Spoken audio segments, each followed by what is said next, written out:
Os irmãos estão me ouvindo bem? O volume está bom? Está bom o volume? Aí atrás estão me ouvindo? Sim? Ok.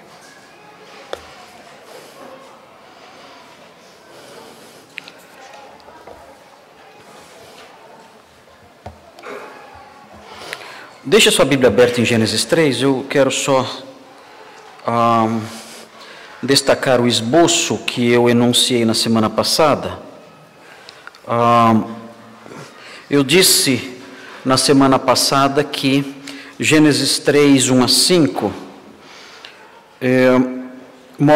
descreve, entre outras coisas que nós vemos aqui, mostra uma tática da serpente que consistia de colocar dúvidas na mente da mulher através de certas interrogações, através de certas perguntas e algumas deturpações. E eu disse que essa tática, ela tinha 3 componentes, ou ela tem 3 componentes. E eu mencionei os 3 componentes, eu disse que o primeiro componente pode ser percebido no versículo 1, no primeiro versículo, que é a remodelagem da ordem de Deus. A serpente remodelou a ordem de Deus. Esse é o primeiro ponto do sermão, e eu comecei a explicar, mas eu não terminei o primeiro ponto, porque inclusive nem cheguei no momento em que a serpente remodela a ordem. Eu fiquei explicando os versículos anteriores e o tempo passou, e eu acho que eu passei até da hora, eu não sei quanto tempo eu preguei semana passada, eu passei da hora e nem cheguei no ponto principal do versículo 1, e não consegui explicar a parte em que a serpente remodela a ordem de Deus. Mas enfim, eu vou terminar o sermão de domingo passado hoje, e aí eu começo de hoje. E aí então a gente vai caminhando aí, nós não temos tanta pressa assim, e vamos caminhando. O importante é que nós vamos aprendendo a palavra de Deus, e ela vai se fixando no nosso coração e mudando a nossa vida, o importante é isso. Mas enfim, esse é o primeiro item, esse é o primeiro componente da tática da serpente de lançar dúvidas e de reconstruir, de deturpar o que Deus fala, a remodelagem da ordem de Deus. O segundo item, que é o que vamos ver hoje, se Deus permitir, é a negação dos perigos apontados por Deus. A serpente diz que desobedecer a Deus não é perigoso. Ela faz isso, ela esvazia a desobediência do seu perigo. Esse é um segundo componente da tática do diabo, que ele usou no Éden e usa ainda hoje. E esse é o segundo ponto do nosso sermão, e esse segundo ponto abrange os versículos 2 até o 4. Os versículos 2, 3 e 4 mostram a serpente fazendo isso, negando os perigos apontados por Deus. E o terceiro item dessa tática do diabo está consubstanciado no versículo 5. No versículo 5 nós temos a atribuição de desvios ao caráter de Deus. Deus não é bom, de acordo com a serpente, de acordo com o diabo. Deus não é bom. Deus não é um Deus amoroso. Deus não é um Deus interessado no bem supremo das suas criaturas, não. Deus é um Deus falso, ele tem intenções egoístas e malignas por trás das suas ordens, por trás das suas palavras.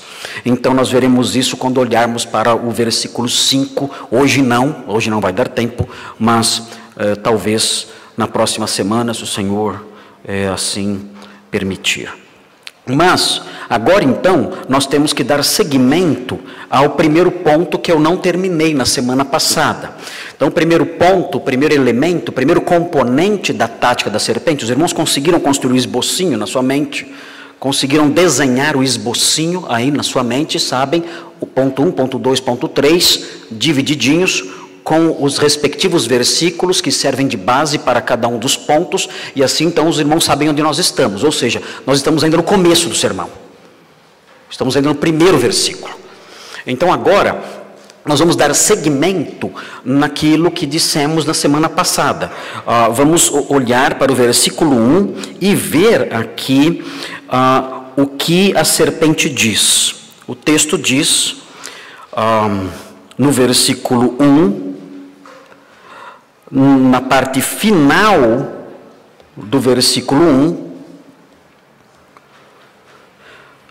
a serpente disse à mulher. Nós comentamos até a parte que fala, disse a mulher. Nós paramos aqui, no domingo passado. A expressãozinha, disse a mulher. E nós falamos sobre a obra da serpente em falar. Como ela fala. E por meio de quem ela fala hoje. E paramos o sermão aqui. Então hoje vamos seguir agora. O que a serpente disse à mulher? Vejam, o texto diz assim. Disse a mulher, é assim que Deus disse? O que está embutido nessa pergunta? É assim que Deus disse? Existe aqui nessa pergunta não a dúvida de que Deus falou. A serpente não está dizendo aqui que Deus não disse nada. Não.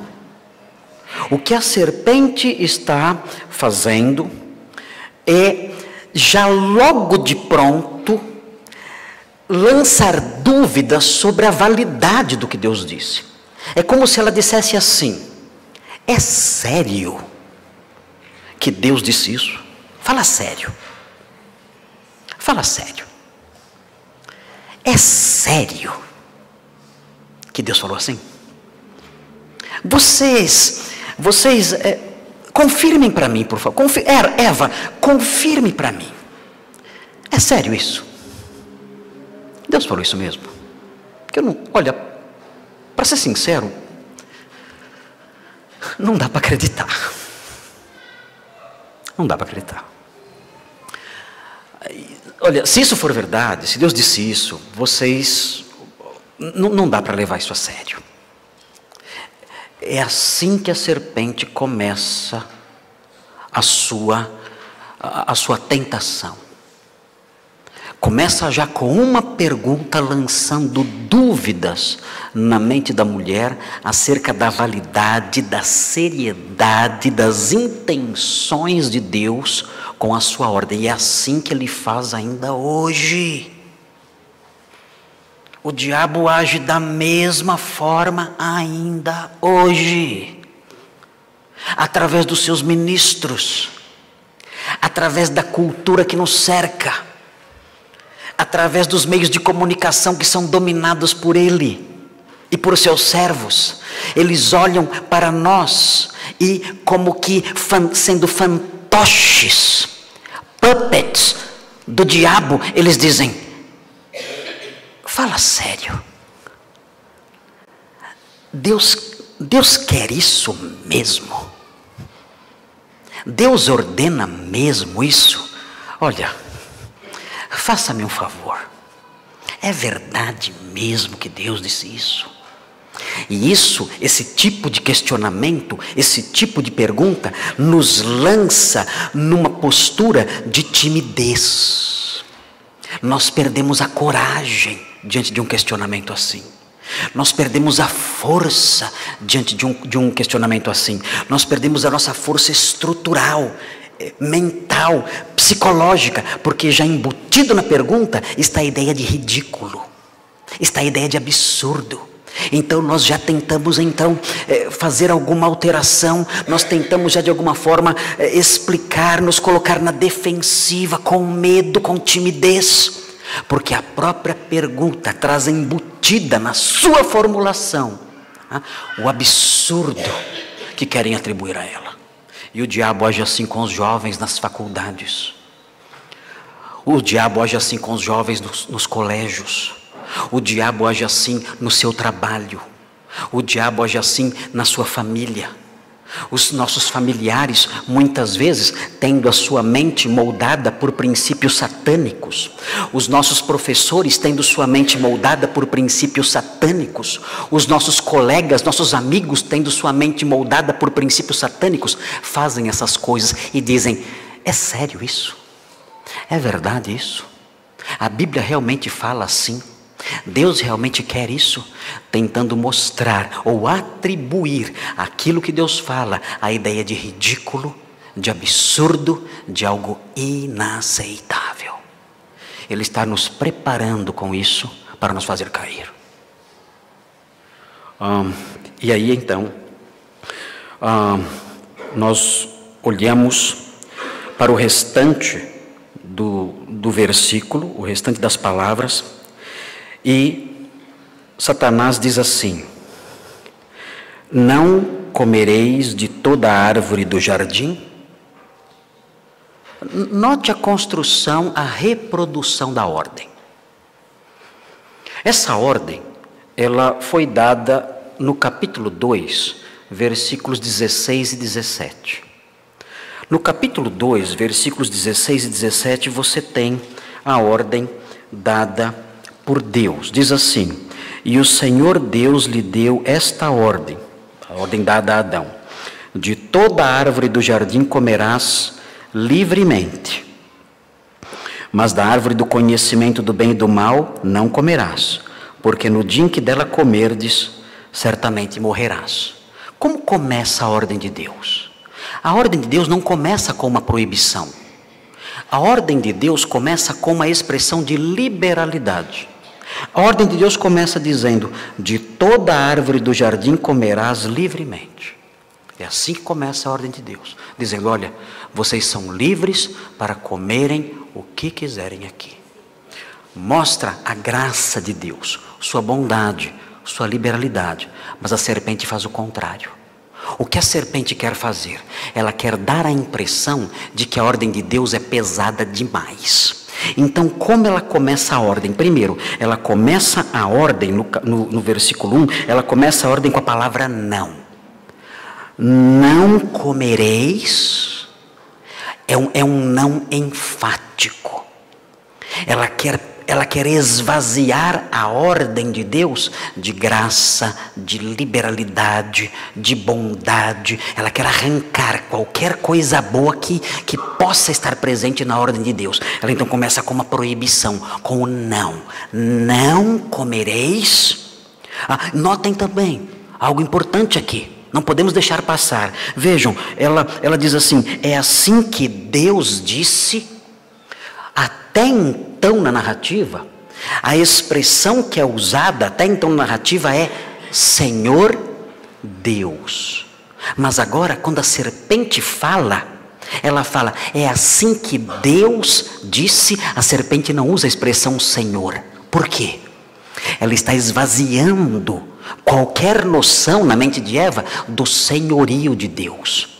E quando a serpente realiza isso, esvazia da mente de Eva, afasta da lembrança de Eva qualquer ideia do senhorio de Deus, ela vai caminhando na sua tentação.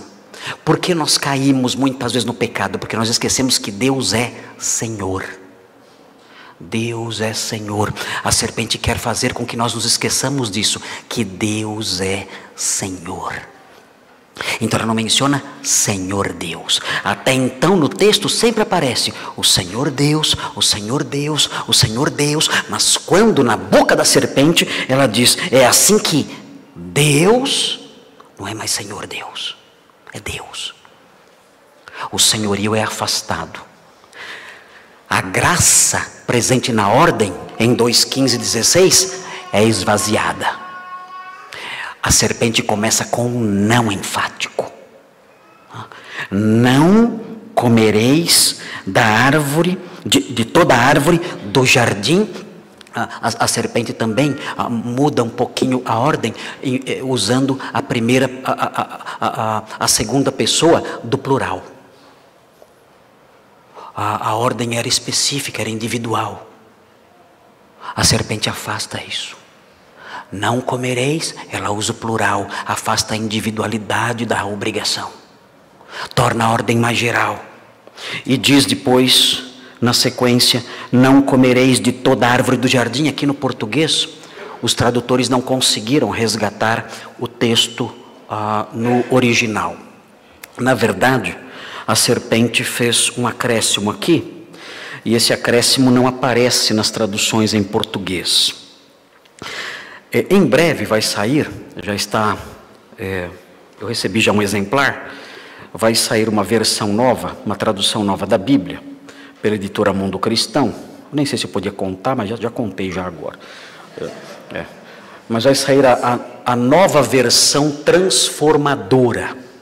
É uma tradução nova da Bíblia, um projeto já de vários anos. Eu participei da equipe de produção dessa Bíblia, a nova versão transformadora. E essa tradução é uma tradução muito boa, excelente. Eu participei da tradução. Não posso falar mal da tradução que eu participei.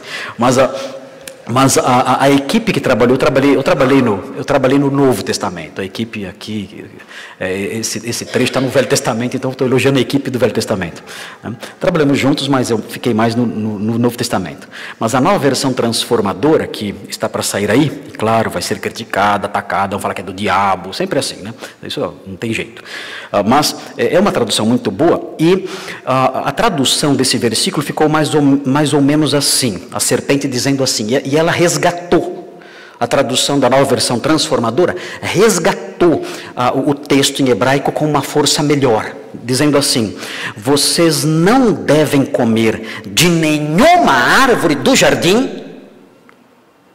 Percebam a força das palavras da serpente, foi isso que ela disse: vocês não devem comer de nenhuma árvore do jardim.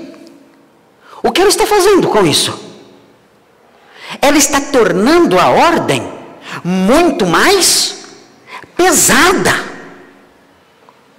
Deus não disse nada disso. Na verdade, Deus disse: de todas as árvores do jardim vocês podem comer. Mas a serpente muda as palavras de Deus. Ela muda a ordem de Deus. Ela começa com um não, e depois ela realça esse não, expandindo esse não para todas as árvores.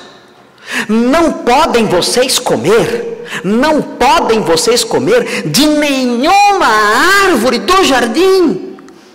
E assim a serpente faz com que a palavra de Deus pareça por demais pesada.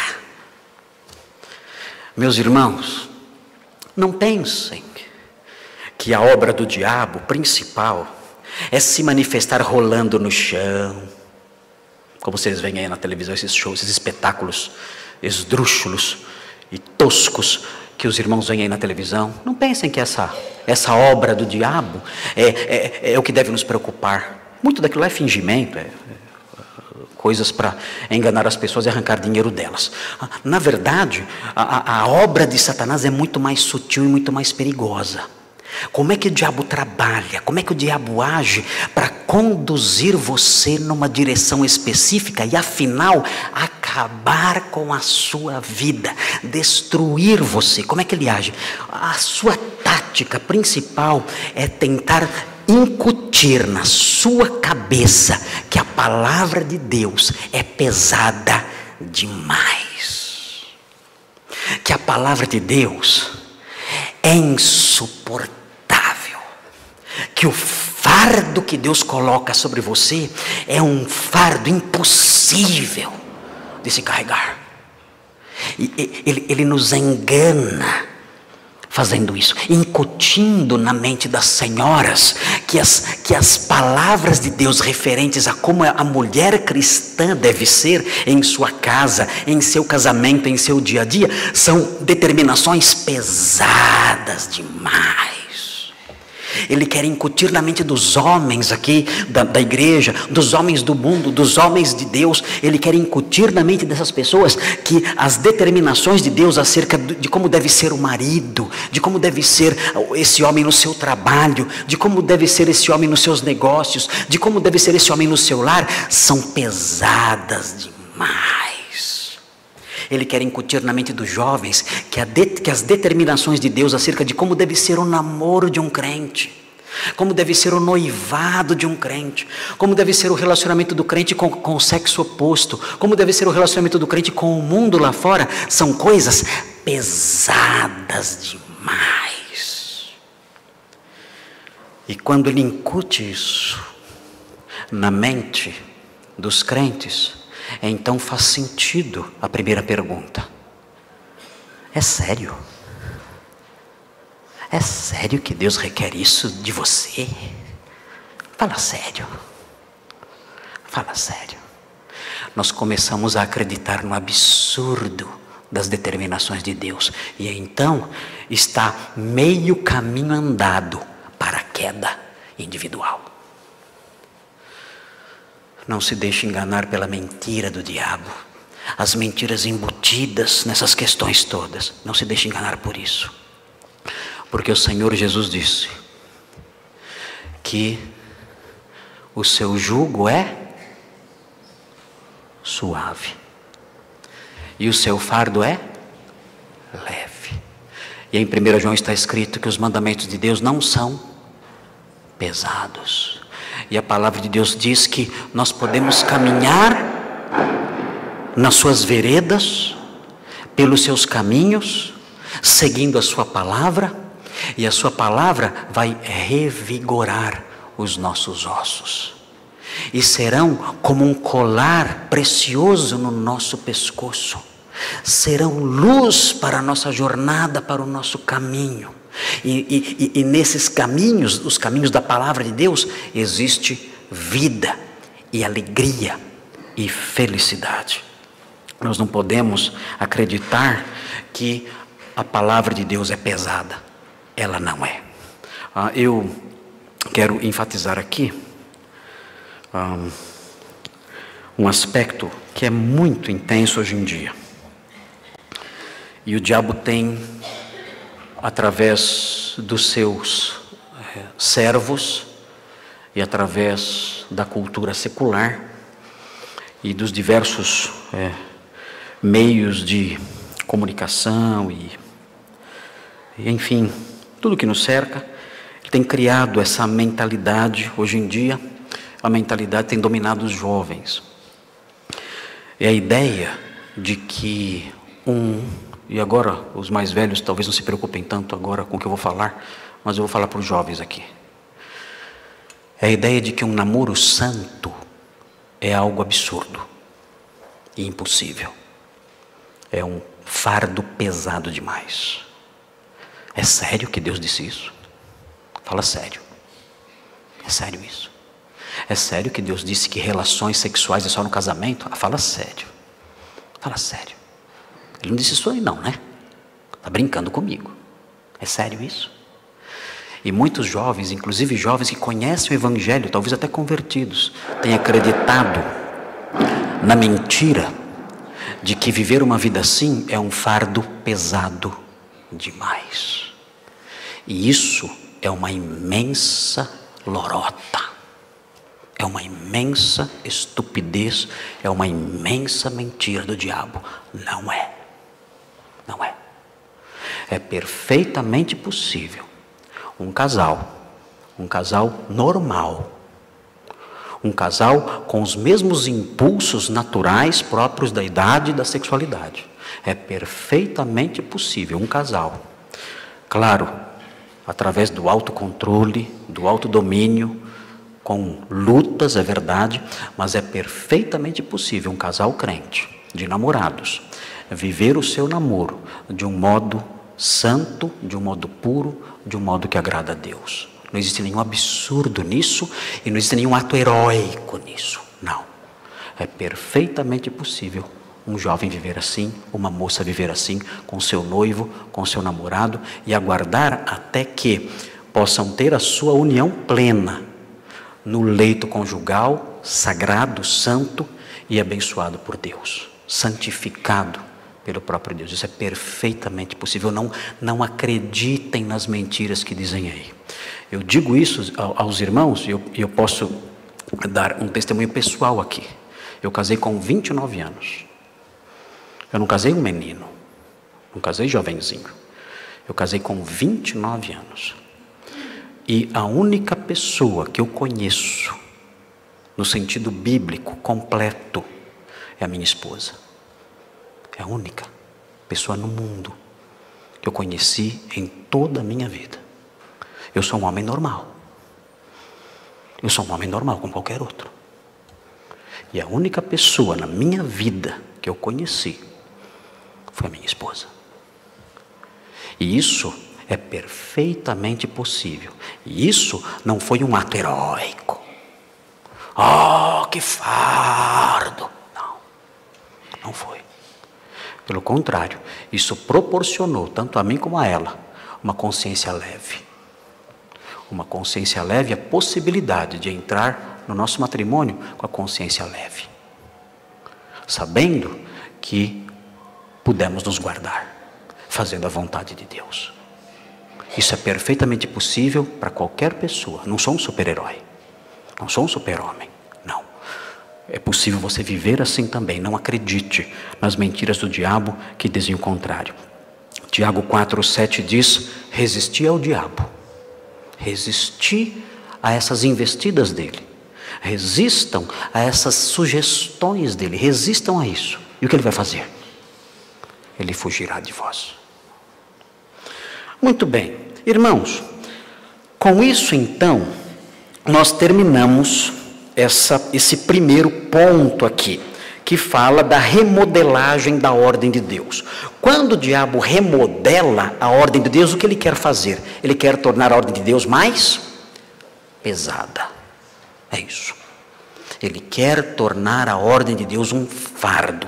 Não acredite nisso. A ordem de Deus não é pesada. O Senhor é um Pai amoroso. O Senhor é um Deus bondoso.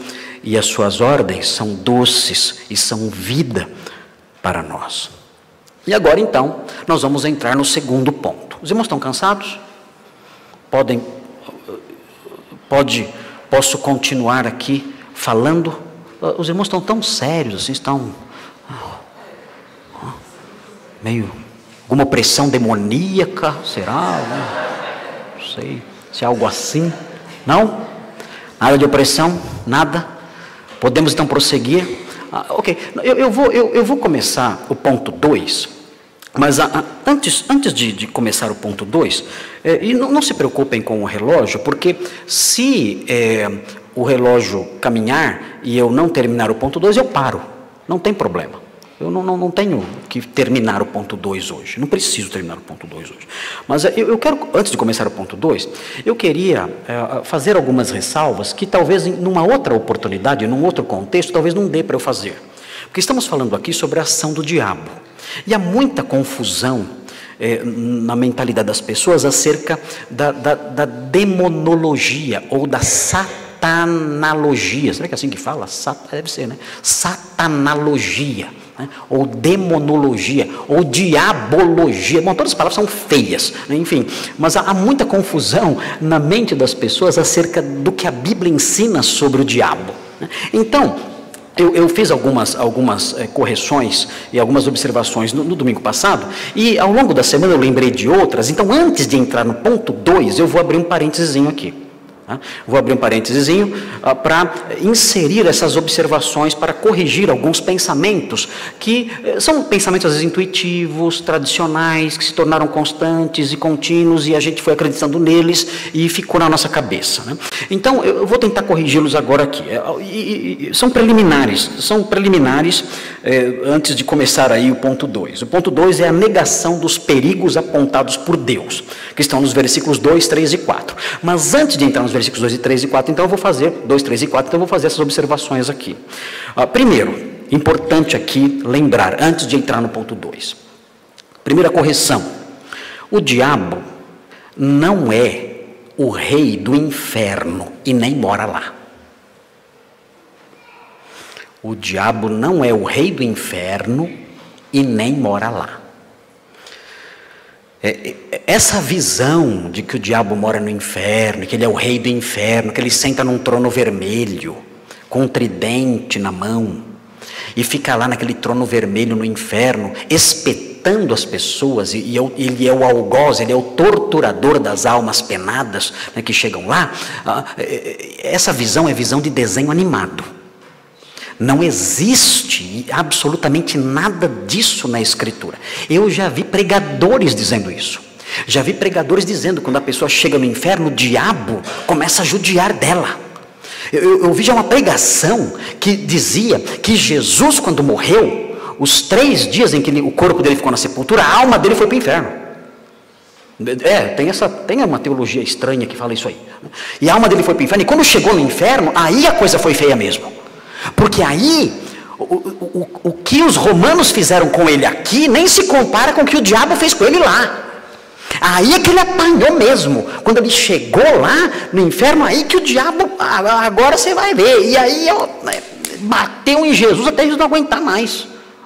Então, ensinando essas coisas, absurdos como esse, e sugerindo com isso que o diabo é o dono do inferno, é o senhor do inferno, é o torturador, o grande torturador lá no inferno. Gente, nada disso é verdade.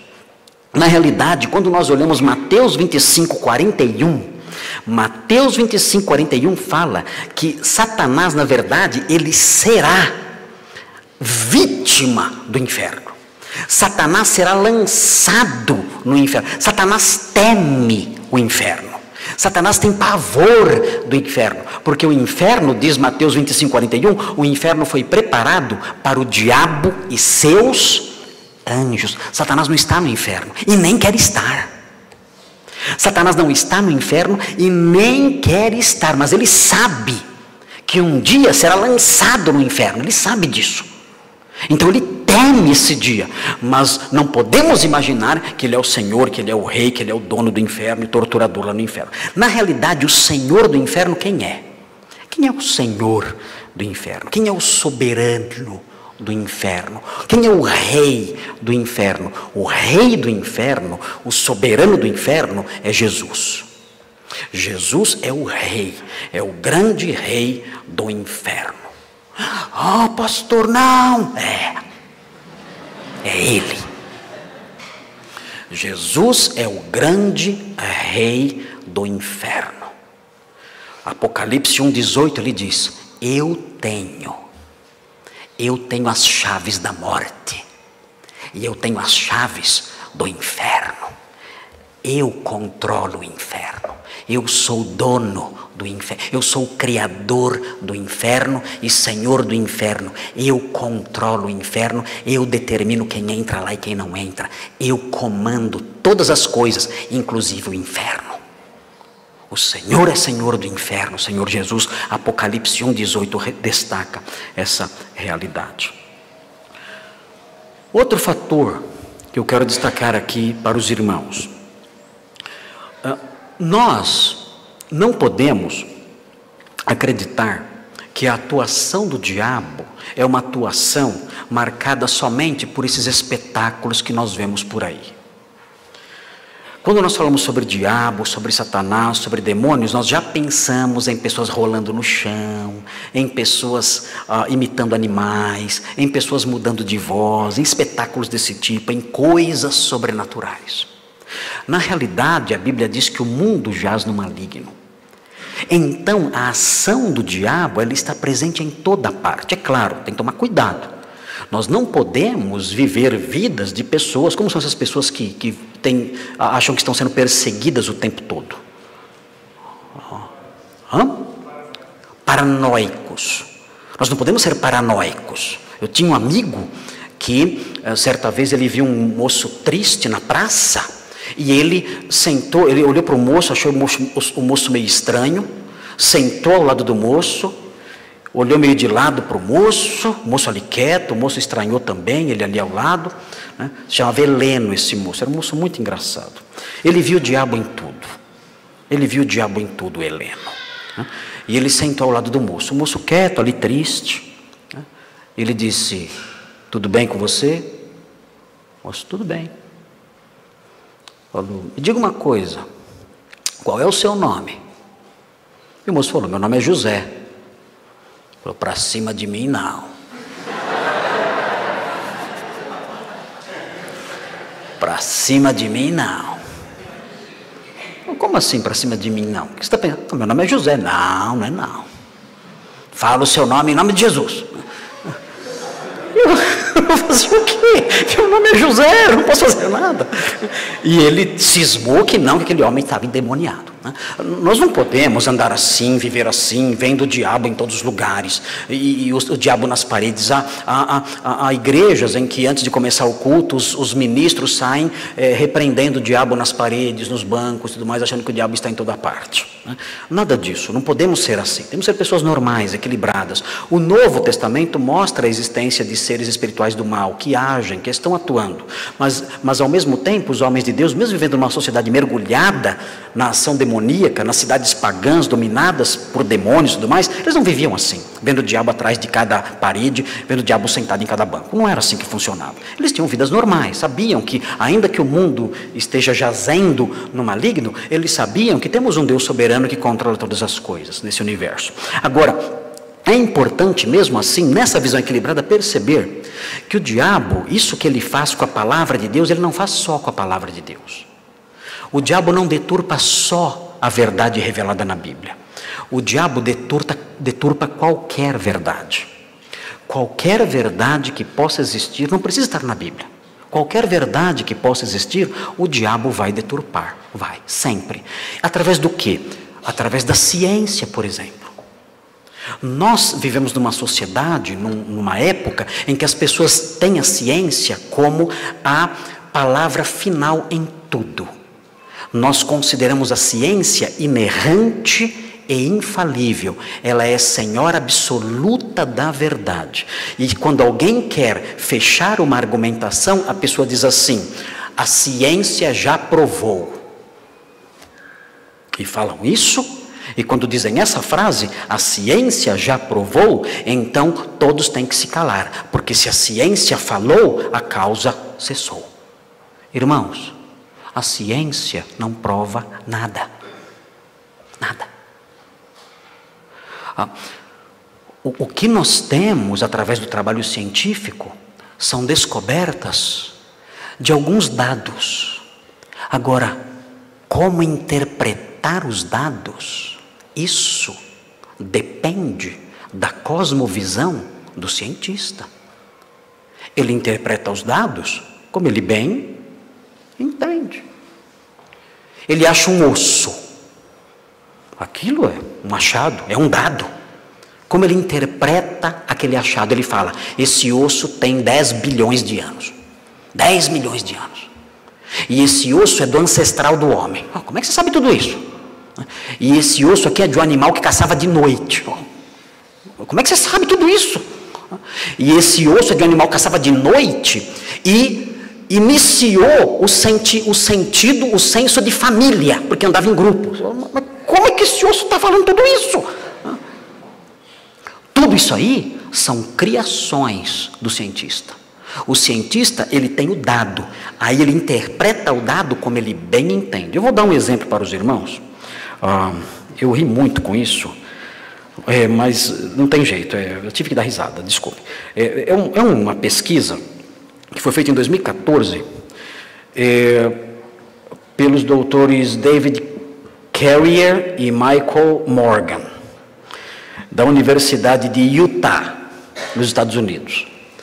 Eles explicam a formação dos ossos da face.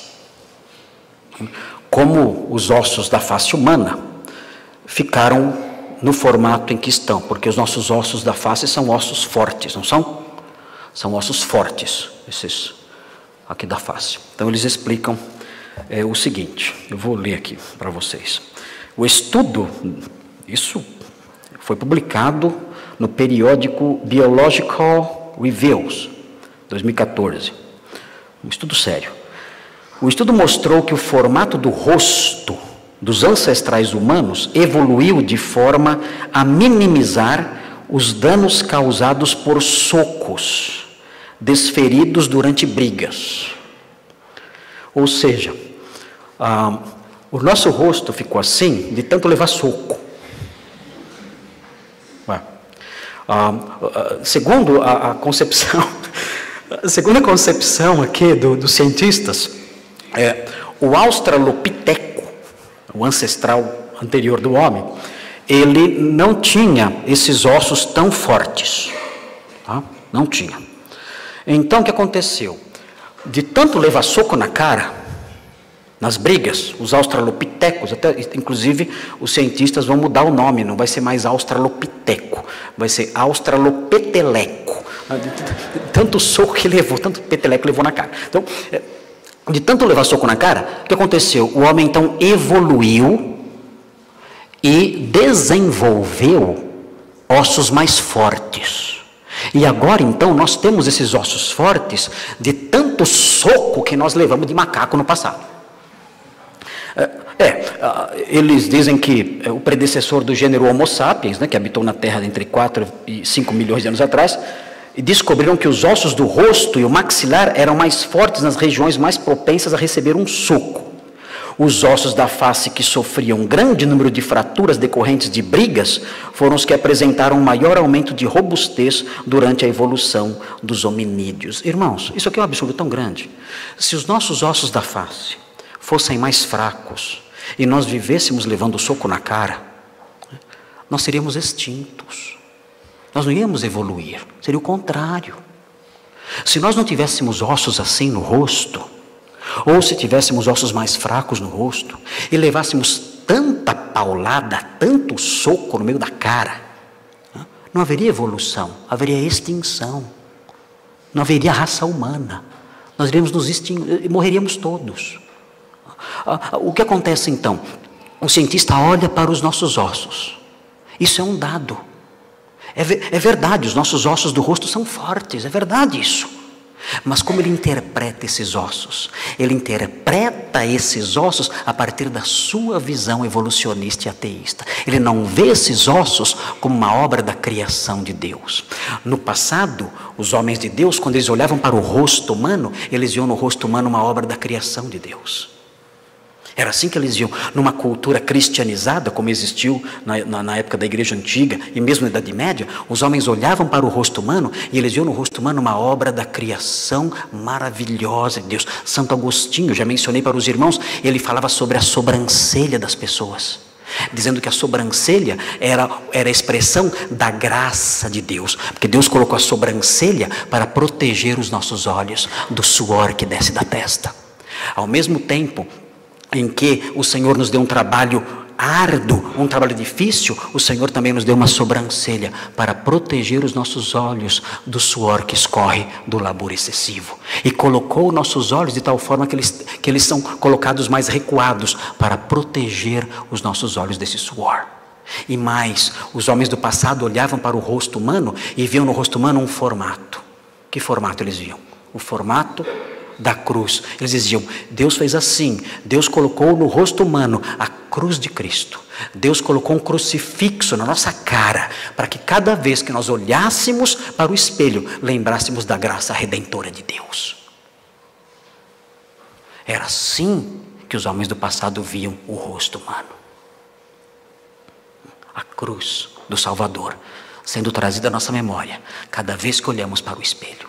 Mas o homem secularizado, o ateu, o que ele vê? Ele vê o rosto humano e ele então cria teorias falsas, mentirosas, deturpando os dados para matar Deus, dizendo absurdos como esse. Eu vi uma outra pesquisa em que isso é muito claro,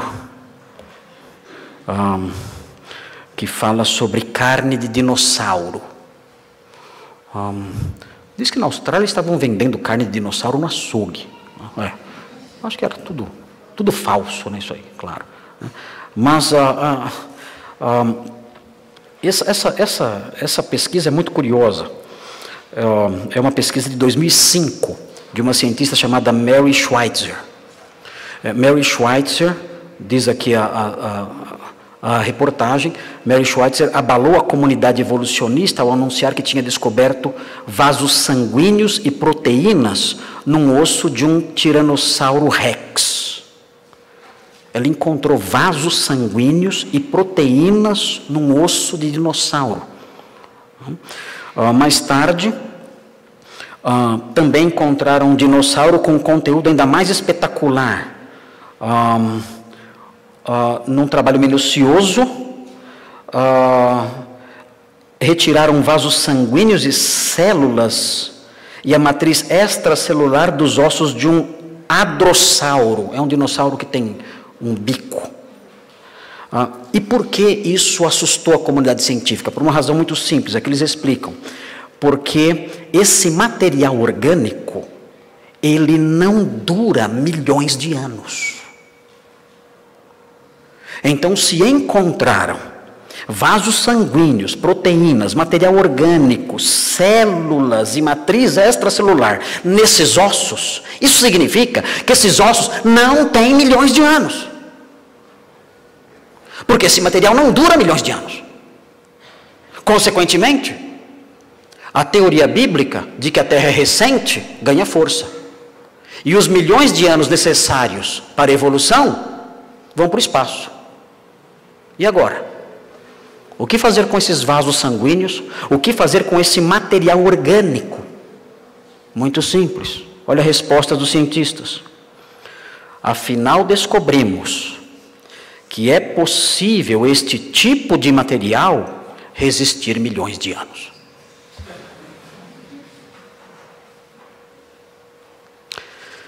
Não adianta. O que nós vemos por trás disso? O que nós vemos por trás disso são cientistas dizendo que são donos da verdade, mas na realidade vendendo uma cosmovisão, vendendo uma visão satânica, deturpando a verdade. A mentira que o diabo usa e divulga, essa mentira não está só na deturpação da verdade bíblica. Essa mentira está na deturpação da história e dos dados científicos. Jovens que estão na universidade. Tudo que vocês aprendem nas aulas de ciências são mentiras. Essas questões de evolução, essas ideias todas, esses gráficos todos, tudo isso não passa de invenção e de simples e mera imaginação. Não existe uma prova sequer, de que a teoria da evolução é verdadeira. Nada. Absolutamente nada prova que a teoria da evolução é verdadeira. E tem um outro fator também que eu quero destacar aqui, antes de olhar para o ponto 2. E esse outro fator é o seguinte: muita gente tem usado de modo errado o texto de Mateus 12, 22 a 29. Esse texto fala sobre amarrar o valente, Mateus 12, 22 a 29. Vejam o texto, Mateus 12, 22 a 29. O texto fala que trouxeram para Jesus um endemoniado cego e mudo, e ele o curou, passando o mudo a falar e a ver. E a multidão se admirava e dizia: é este porventura o filho de Davi? Mas os fariseus, ouvindo isto, murmuravam: este não expele demônios, senão pelo poder de Beelzebu, maioral dos demônios. Acusaram Jesus de expulsar demônios por meio do poder do demônio. E Jesus conhece os pensamentos dele e censura isso, dizendo que isso não faz sentido. E no final, no versículo 29, Jesus enuncia uma ilustração para mostrar o quanto isso não faz sentido. Ele diz: ou como pode entrar alguém na casa do valente e roubar-lhe os bens sem primeiro amarrá-lo, e então lhe saqueará a casa. Isso aqui é uma ilustração do que Jesus disse antes. Ele está dizendo: olha, eu não posso expulsar o diabo usando a força do diabo. Eu tenho que fazer o contrário. Eu tenho que neutralizar a força do diabo para então saquear as vidas, saquear as almas que estão em poder do diabo. Ele diz: é a mesma coisa se eu quiser entrar na casa de um grande herói, de um grande guerreiro. Se eu quiser saquear a casa de um grande guerreiro, eu não posso usar a força do grande guerreiro. Eu tenho que neutralizar a força do grande guerreiro. E então, neutralizando a força dele, prendendo, amarrando, enfim, nocauteando esse grande guerreiro, então sim eu vou poder arrancar o que está no poder dele. É assim que eu faço com as vidas. Eu não posso, vocês estão dizendo que eu estou usando o poder do diabo para saquear o diabo? Isso não tem o menor sentido. O que eu faço é o oposto, eu enfraqueço o diabo. E enfraquecendo então o diabo, então sim, eu arranco as vidas que estão em suas mãos. É isso que Jesus quer ensinar com esse texto. E por que é importante dizer isso? Porque muitas pessoas acham que o que nós temos aqui é uma forma que nós recebemos, que nós temos de vencer o diabo. É dizendo, está amarrado. Então, a partir desse versículo, as pessoas pensam assim, eu tenho que amarrar o diabo. Então, as pessoas veem qualquer manifestação demoníaca ou qualquer coisa que pareça algo que seja obra do diabo, e a pessoa diz, está amarrado, está amarrado, está amarrado, como se isso surtisse algum efeito. Eu lembro que eu fui fazer uma negociação, dependia da aprovação de uma empresa, e disseram para mim que seria difícil. Eu comentei com a pessoa, dizendo, olha, me disseram que isso vai ser difícil. A pessoa que estava lidando comigo era crente, ela disse, está amarrado. O quê? Não, está amarrado, em nome de Jesus. Que efeito isso tem? Isso não tem efeito nenhum, mas a pessoa acredita que se ela falar está amarrado, algum efeito vai surtir no mundo exterior. Quando na realidade esse versículo apenas é uma ilustração daquilo que Jesus fazia, enfraquecendo Satanás para poder arrancar as vidas das suas mãos. É claro que essa interpretação do meio neopentecostal, está amarrado para lá, está amarrado para cá, é claro que isso aí não dá nem para levar a sério, a gente não vai perder muito tempo falando sobre isso. Mas existem outras interpretações desse texto que são de pessoas mais inteligentes. Por exemplo, existe uma versão da escatologia chamada amilenismo. O amilenismo diz que o texto de Apocalipse 20 fala que Satanás será preso por 1000 anos. Então, os amilenistas falam assim, olha, na realidade, esses 1000 anos em que Satanás será preso é agora. É agora, nós estamos agora no milênio. Consequentemente, Satanás está preso. Satanás está preso? Então, deve estar com tornozeleira, alguma coisa assim. Às vezes dizem, não, Satanás está preso, nós já estamos no milênio e Satanás está preso. E a prova de que Satanás está preso é esta aqui. Jesus, no versículo 29, amarrou o valente. Irmãos, mais uma vez, esse versículo é apenas uma ilustração daquilo que Jesus fazia quando expulsava demônios. Ele neutralizava o poder do diabo, enfraquecia o poder do diabo, para arrancar as vidas que estavam em suas mãos. Isso não é um versículo que ensina o modo como o diabo está sendo controlado hoje. Não. É apenas uma ilustração que diz o seguinte, olha, eu não uso o poder do diabo para expulsá-lo. Eu enfraqueço o poder do diabo para expulsá-lo. É só isso o que o texto diz. O texto não está dizendo que o diabo está preso hoje. Na realidade, o Novo Testamento ensina que Satanás está solto. A Bíblia diz em 1 de Pedro 5,8 que Satanás anda em derredor, como leão que ruge, procurando alguém para devorar. Satanás não está preso, e esse texto de Mateus 12 nem de longe sugere que estamos no milênio com o diabo preso. Essa é uma deturpação do texto, talvez tão grande, ou até pior, do que a deturpação feita pelo meio pentecostal. Muito bem, vamos então ver agora eu vou começar a pregar o sermão de hoje. Vamos lá então. Vamos olhar então Gênesis 3. Eu vou caminhar um pouquinho no sermão de hoje, não dá para falar tudo, vou falar só um pouco, não vai dar para falar tudo, e assim a gente vai caminhando aos pouquinhos, mas vamos olhar então essa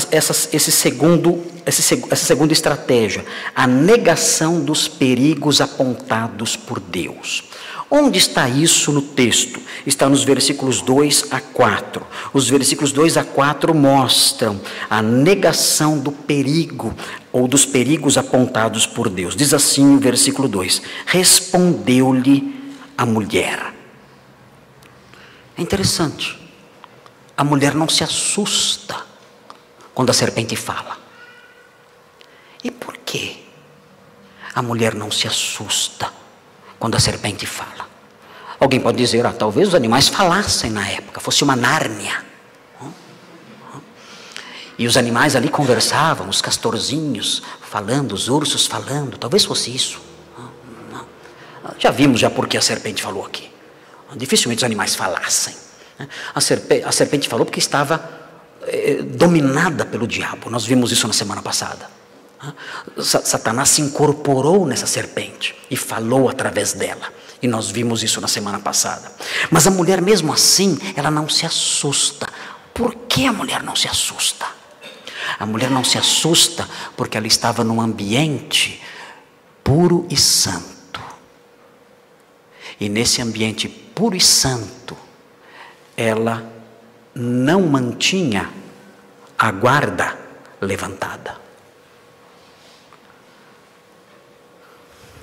Nós pensamos que o diabo não age em ambientes puros e santos, mas ele age.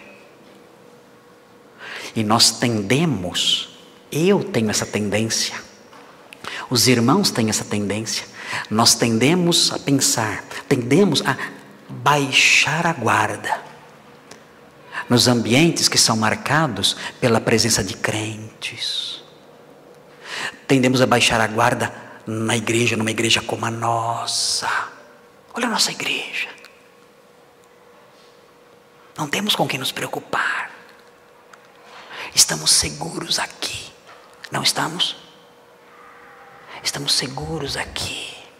São todos irmãos amados. São todos irmãos queridos. Os irmãos, para se tornarem membros da igreja, têm que passar por uma classe, ficam lá há muito tempo naquela classe, todos se conhecem. E nós formamos uma família maravilhosa. Nós todos participamos dos grupos do WhatsApp, do Ore por Mim. E compartilhamos ali nossos pedidos uns pelos outros, e todos nós mandamos mãozinhas. Que lindo! Que lindo! Nós mandamos mãozinhas assim, no WhatsApp. E nós participamos do aprisco. Olha o nome, olha o nome, olha o nome. Somos todos do aprisco, somos ovelhinhas de Jesus.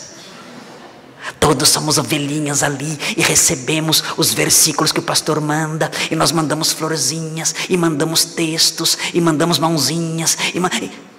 Que lindo! Estamos num ambiente santo. Nós estamos no Éden. Estamos no Édenzinho. Somos todos amados, queridos, e andamos aqui juntos. Dá-me a mão e meu irmão serás. Você lembra essa música da Igreja Católica? Dá-me a mão, dá-me a mão, dá-me a mão. Que lindo. E nós nos esquecemos da lição do Éden. Aparentemente não havia perigo lá. Tudo era santo. Tudo era lindo. Deus presente. Pureza. Comunhão real com Deus. Tudo isso era real. Não eram dramatizações. Eram coisas reais. Mas Satanás age também onde há santidade. Age. Satanás age na Igreja Batista Redenção. Ele age, ele trabalha aqui dentro. Ele age aqui. Ele atua aqui dentro. E ele quer atuar aqui, de fato atua. Ele fala aqui. Eu conheci pessoas que se desviaram por caminhos pútridos e desonrosos dentro da igreja. Não foi no mundo que eles se desviaram. Não foi lá fora, em ambientes sujos, que eles se desviaram e caíram na imundícia. Não, foi dentro da igreja. Conheci crianças que, enquanto os pais estavam no culto aqui, tranquilos, não sabiam onde seus filhos estavam. Pensavam: estamos na igreja. Onde estão seus filhos? Estão por aí. Estamos todos na igreja, quem se importa? E seus filhos estavam numa sala, com jovens, com adolescentes mal intencionados, participando de conversações sujas. E ali, naquele ambiente, com jovens maldosos, mal intencionados, adolescentes com a mente corrompida, levaram aquelas crianças por caminhos horríveis, introduzindo essas crianças, apresentando a essas crianças os caminhos da homossexualidade. E elas se desviaram e entraram por esses caminhos desonrosos e sujos dentro da igreja, onde havia santidade, onde a palavra de Deus era pregada. Fiquem atentos aqui dentro. Fiquem atentos aqui nesta igreja. Porque se Satanás agiu no Éden, ele pode agir aqui dentro também. Fiquem atentos, nunca esmoreçam, nunca adormeçam, sempre com a guarda levantada. Satanás age em ambientes santos. Conheci moças santas, piedosas, que conheceram rapazes dentro da igreja. Líder do louvor, professor da escola dominical, moços consagrados. E elas olharam para aquele rapaz e entenderam que era um homem de Deus. E se aproximaram e começaram a namorar, pensando: eu estou segura porque encontrei esse rapaz dentro de um ambiente santo. Notaram alguns comportamentos estranhos, notaram alguns desvios que as deixaram um pouco assustadas, mas elas pensaram: não, é um homem de Deus, é uma pessoa consagrada. E se casaram. E depois que se casaram, foram surpreendidas pelas mais terríveis dores e descobriram que foram enganadas, porque Satanás se insinuou dentro daquela igreja, plantou seus ministros lá dentro para destruir vidas de forma irremediável. Eva não se assustou. Quando a serpente falou, Eva respondeu normalmente. Ela não se assustou, sua guarda estava baixada. Ela não se preocupou com nada, porque o ambiente era santo. Não caia nesse engano. Não caia. Fique atento. Quando eu era um pastor ainda jovem, há pouco tempo atrás,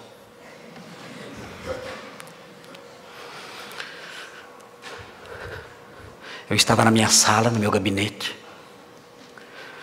e por alguma razão eu saí para conversar com a secretária, para dar alguma orientação para ela.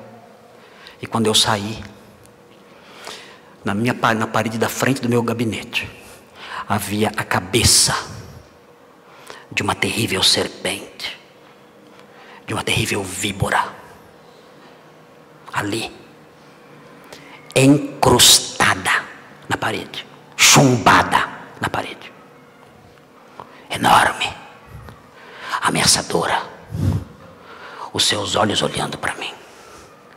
Eu vi aquela víbora terrível, era enorme aquela cabeça de serpente, ali presa à parede. Eu assustei com aquilo. Eu disse: meu Deus, eu enlouqueci. Como pode isso? Uma serpente saindo da parede. Voltei para dentro do gabinete atordoado. Fiquei um tempo ali quieto, assustado. Eu falei: isso é só uma alucinação. Serpentes não saem da parede. As muitas letras me fazem delirar. Eu vou voltar agora. Eu vou voltar lá para fora agora. E ela não estará mais lá. Não vai estar. Está amarrado. Está amarrado. E foi lá fora. E ela estava lá ainda. Eu disse, meu Deus, o que é isso? Eu estou enlouquecendo, eu perdi o juízo. Como pode isso? Essa imensa cobra saindo da parede. Isso não existe. Eu nunca mais vou poder zombar de ninguém. Eu nunca mais vou poder rir de ninguém que me contam coisas absurdas, como eu sempre faço. Onde vai parar meu bom humor agora? A minha capacidade de ironizar, tão afiada, vai para o brejo. Então eu criei coragem. E eu falei, eu vou até ela. E se ela disser alguma coisa, eu não vou ouvir. E se ela me oferecer alguma fruta, não vou pegar. E eu fui. Eu fui até próximo da serpente. Bem perto dela. Ela é na parede e eu próximo. Eu olhei para ela, ela olhou para mim. Olhei para o lado dela. E lá estava. Imensa, ameaçadora, perigosa. Olhei do outro lado, lá estava ela. Olhei de frente. Então eu vi que embaixo, aqui, na barbinha dela, havia 2 fiozinhos. Eu disse, mas que fiozinhos são esses? Então olhei melhor. E percebi que não era uma serpente. Era uma borboleta. Era uma borboleta tíria. Depois eu li até um livro, O Caso da Borboleta Tíria. E ela pratica o que nós chamamos de mimetismo. Mimetismo? É isso? Mimetismo. Ela imita uma cobra com as suas asas para afugentar predadores. Mas ela imita a cabeça de uma cobra, ela reproduz a cabeça de uma cobra com suas asas com uma perfeição impressionante. E ela certamente, quando pousou ali com medo de ser atacada por alguém, ela então se transformou e dispôs as suas asas de tal maneira que parecia uma imensa cabeça de serpente. Eu procurei, na época não tinha Google, tinha outras ferramentas, eu procurei descobrir isso.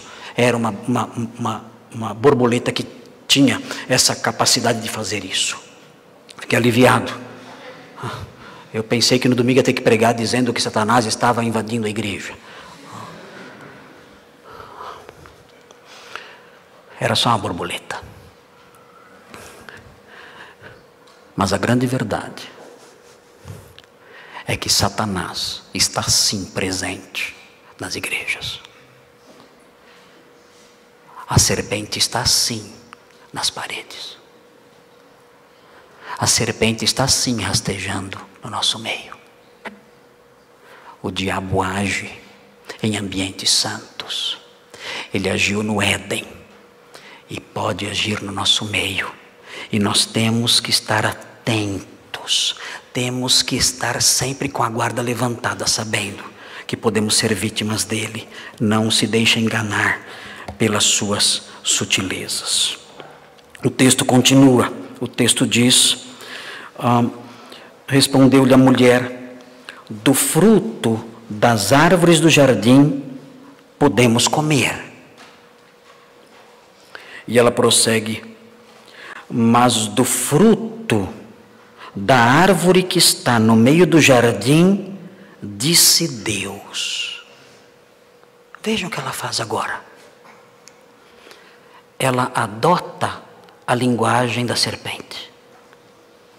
Ela não usa mais a expressão disse o Senhor Deus. Não. Ela usa a expressão disse Deus. Ela mordeu a isca. Ela mordeu a sugestão. Satanás conseguiu fazer com que ela se esquecesse por um momento que Deus é Senhor. E quando o diabo consegue fazer com que nós esqueçamos que Deus é Senhor, então meio caminho está andado para o seu sucesso. E ela prossegue, ela diz, dele não comereis, nem tocareis nele, para que não morrais. Muitas pessoas falam que Eva pecou já nessa hora, quando ela disse, nem tocareis nele, porque entendem que aqui Eva acrescentou algo à ordem de Deus. De fato, não se pode acrescentar coisas às ordens de Deus. Isso é pecado. É pecado você diminuir a ordem de Deus, e é pecado você aumentar a ordem de Deus. Certa vez eu fui pregar numa igreja no Rio de Janeiro, e eu não fui de paletó. Eu fui assim, como estou agora, camisa só e sem paletó, e gravata, camisa e gravata sem paletó. E me censuraram nessa igreja, me censuraram usando Deuteronômio 22:5. Deuteronômio 22:5 fala que o homem não deve se vestir como mulher.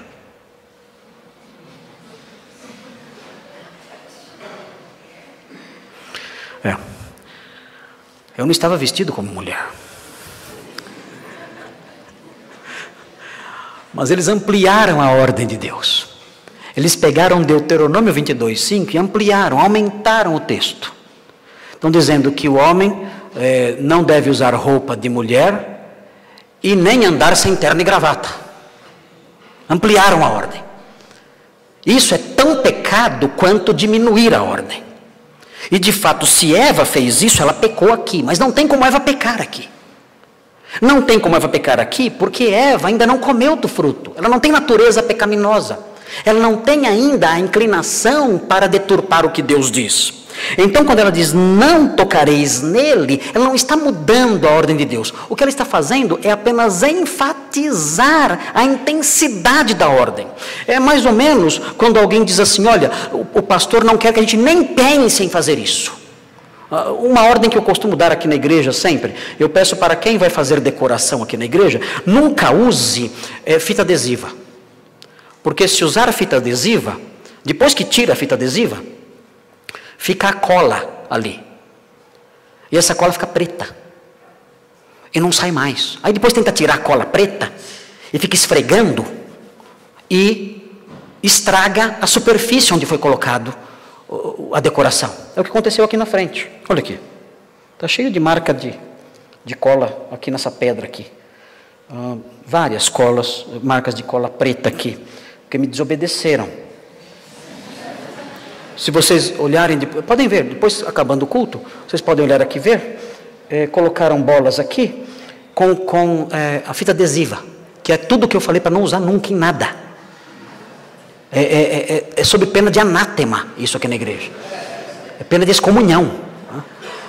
Mas não obedeceram e colocaram aqui e depois tiraram, pensaram, não contavam com minha astúcia. Tiraram as fitas e disseram, o pastor nunca vai descobrir o que nós fizemos, né? Mas já ficou tudo preto. Agora o que eles vão fazer? Eles vão pegar uma faquinha para raspar e vão estragar a pedra. Então desobedeceram, não teve jeito. Mas essa ordem eu sempre dou, não use fitas adesivas nas decorações. Aí alguém diz assim, olha, o pastor falou para nem pensar em usar fita adesiva. Essa pessoa está mentindo? Não, ela está ampliando a minha ordem? Não. Ela está apenas enfatizando a minha ordem. Foi o que Eva fez aqui. Eva está enfatizando a ordem de Deus. Ela está dizendo, nem tocareis nele para que não morrais. É uma ênfase que ela dá para que a ordem fique clara no sentido de não comer. E então, quando ela diz isso, diz o versículo 4, então a serpente disse à mulher, é certo que não morrereis. E é aqui que entra essa descrição da sua estratégia. A ideia de esvaziar a ordem de Deus dos perigos que Deus apontou. É a negação dos perigos apontados por Deus. O diabo diz isso, é certo que não morrereis. Na realidade, a construção da língua portuguesa não deixa tão claro o que o diabo disse. O diabo foi enfático demais.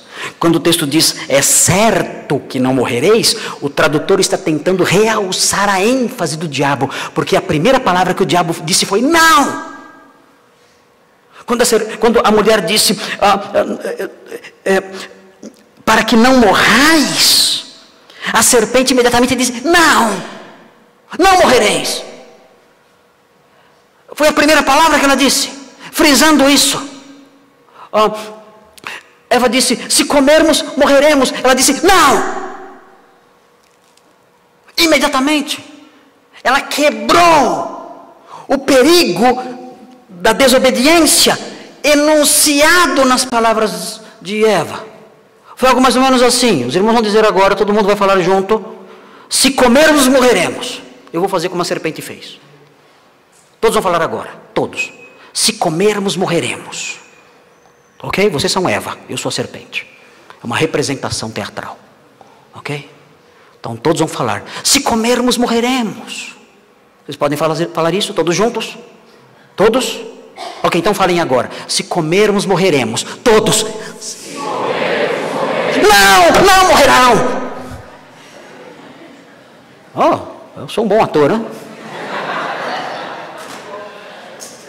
Sou um bom ator. Assustaram? Não morrerão. Não. É mentira. É mentira. Vocês não vão morrer. Pelo contrário. Vocês experimentarão coisas maravilhosas. Vocês não morrerão. Deus sabe que vocês não morrerão. Ele esvazia, ele tira da desobediência o seu perigo. Satanás é como alguém que vende cigarros. Não morrerão. Não morrerão. Vocês serão pessoas charmosas e modernas, e o mundo vai aplaudir e admirar vocês, enquanto vocês fumam, mostrando todo aquele charme. Não morrerão. Não. É mentira, essas ideias são mentirosas. Vocês vão ganhar com isso. Vocês não morrerão. Vocês vão ganhar com isso.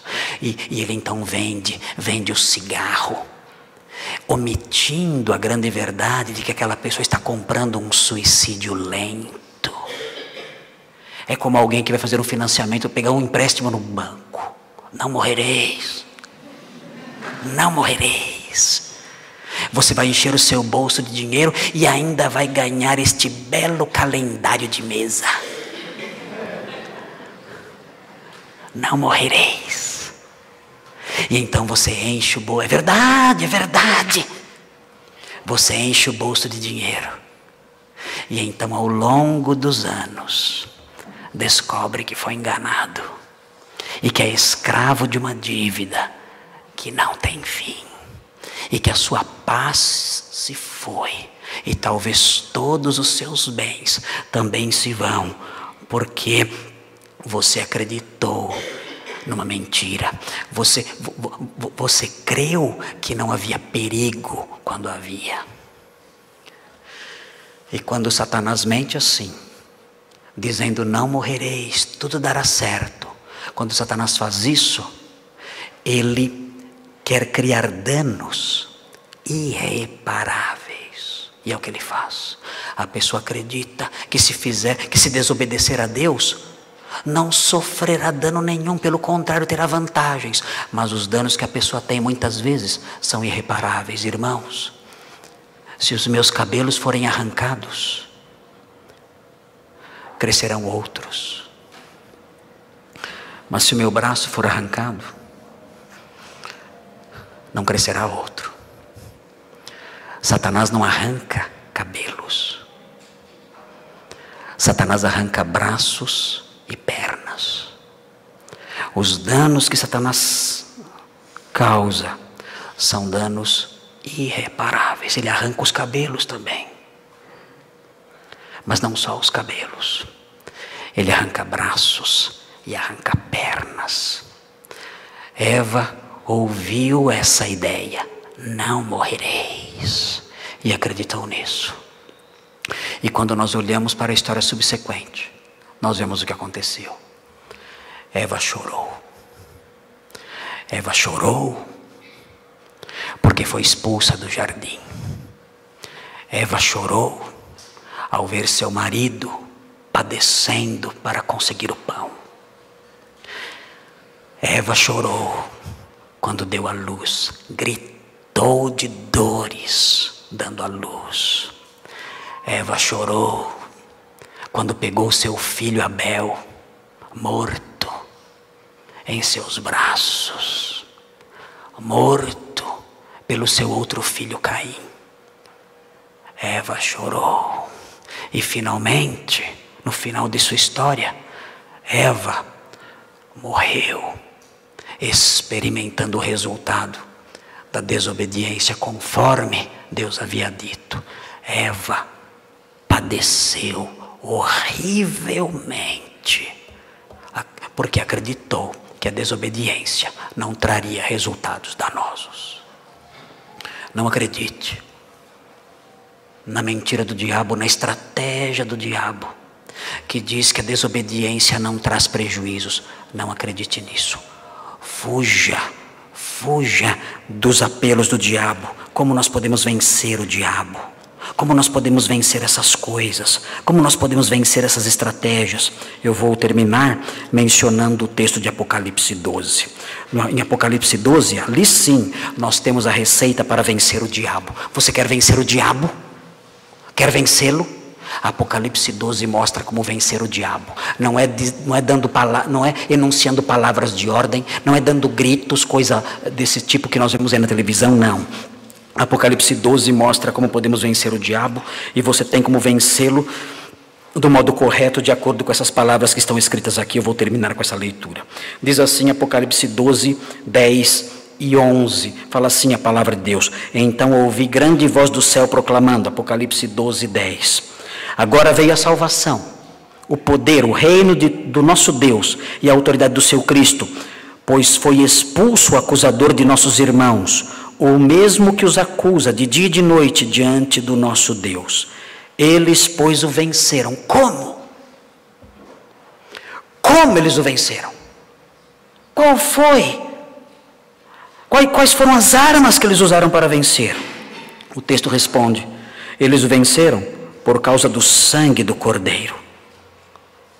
Eram pessoas lavadas pelo sangue de Cristo. Esse é o primeiro passo para vencer o diabo. Você é lavado pelo sangue de Cristo?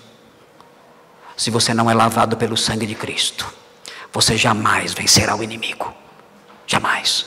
Você será servo dele para sempre e passará a eternidade no inferno preparado para ele por toda a eternidade. Você quer vencer o diabo?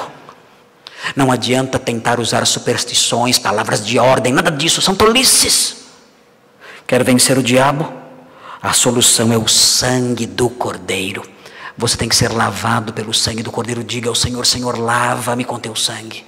Lava-me com o sangue do Cordeiro. Eu quero vencer o inimigo. Quero vencer suas artimanhas. Quero vencer suas armadilhas. Quero vencer o seu poder. Quero vencer o seu domínio. Quero vencer suas tentações. Lava-me com o sangue do Cordeiro. Ele continua dizendo outras armas.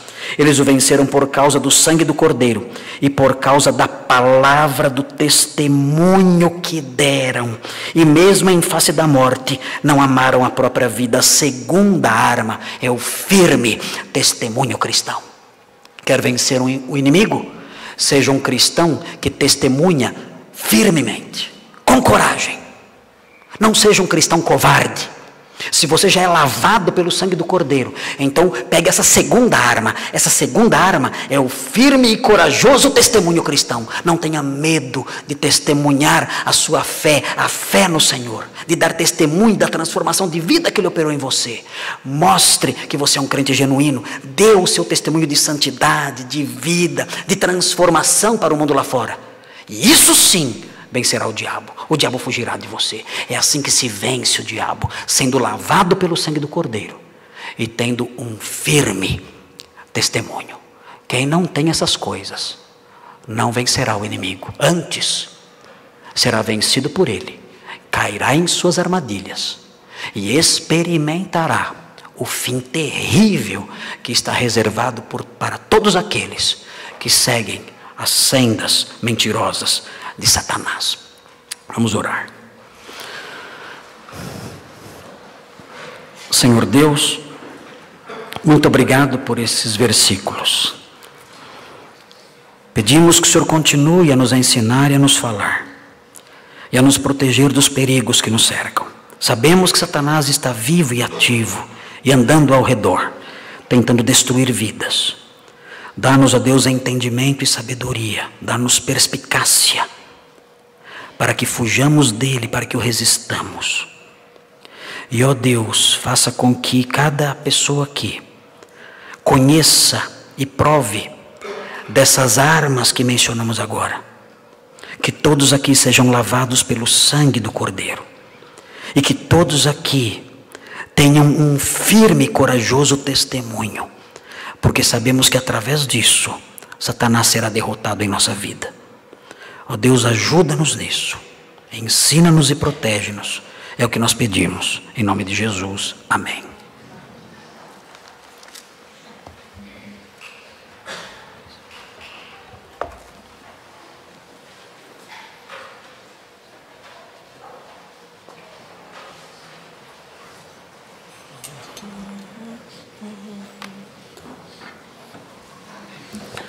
Convido a igreja a se pôr em pé. Vamos cantar o hino Castelo Forte é Nosso Deus.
Podeis assentar, irmãos. Irmãos, são 9h02.